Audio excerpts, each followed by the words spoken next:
ก็គិតបងជាល្បែងដោយកូនកូនសែងសម្រាប់ទុកជូតទឹកភ្នែកបងជាមនុស្សដែលចេះជុំស្រែកជួយរំលែកទុកនួនល្អងពេលឈឺចាប់រោគបងជួយលងលោមឲ្យផុតក្រំគ្រីពេលត្រូវគ្នាបែកទុកបងម្នាក់ឯងបងប្រៀបដូចជាកូនកូនសែងជូតទឹកភ្នែកអូនពេលក្អួតឈាមបងគឺជាស្នេហ៍គ្មានតម្លៃសម្រាប់ចិត្តស្រីរបស់ដែលគ្មានវិញ្ញាណស្មានថាបងមិនចេះប្រច័ណ្ឌខឹងយល់ខុសហើយណាព្រលឹងពេលនឹងបងចំបែងសប្បាយកើតទុកដូចគេឯង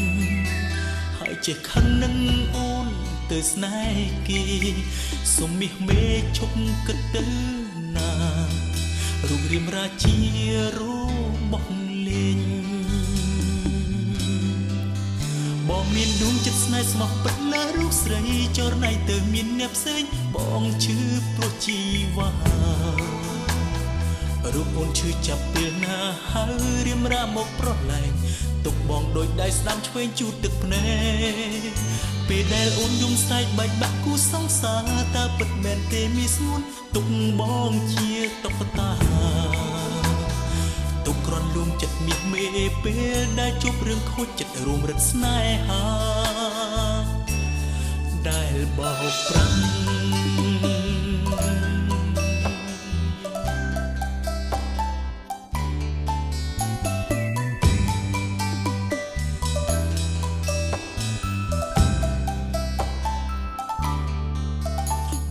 ជាស្នេហ៍គ្មានតម្លៃសម្រាប់ចិត្តស្រីរបស់ដែលគ្មានវិញ្ញាណស្មានថាបងមិនចេះប្រច័ណ្ឌខឹងយល់ខុសហើយណាព្រលឹងពេលនឹងបងចំបែងសប្បាយកើតទុកដូចគេឯងហើយចេះខឹងនឹងអូនទៅស្នេហ៍គេសុំមាសមេឈប់គិតទៅណារូបរាមរាជារបស់លេងបងមានដួងចិត្តស្នេហ៍ស្មោះពិតលើរូបស្រីចរណៃទៅមានអ្នកផ្សេងបងឈឺព្រោះជីវ៉ារូបអូនឈឺចាប់ពេលណាហើយរៀមរាមកប្រឡែងទុកបងដូចដៃស្ដាំឆ្វេងជូតទឹកភ្នែក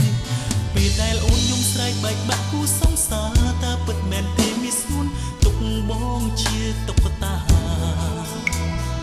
ទុកក្រនលួងចិត្តមាសមេពេលដែលជួបរឿងខូចចិត្តរួមរិទ្ធស្នេហាដែលបោកប្រាំ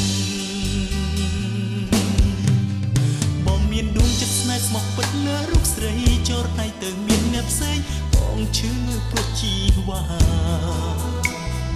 រូបអូនឈឺចាប់ពេលណាហើយរៀមរាមកប្រឡែងទុកបងដូចដៃស្ដាំឆ្វេងជូតទឹកភ្នែក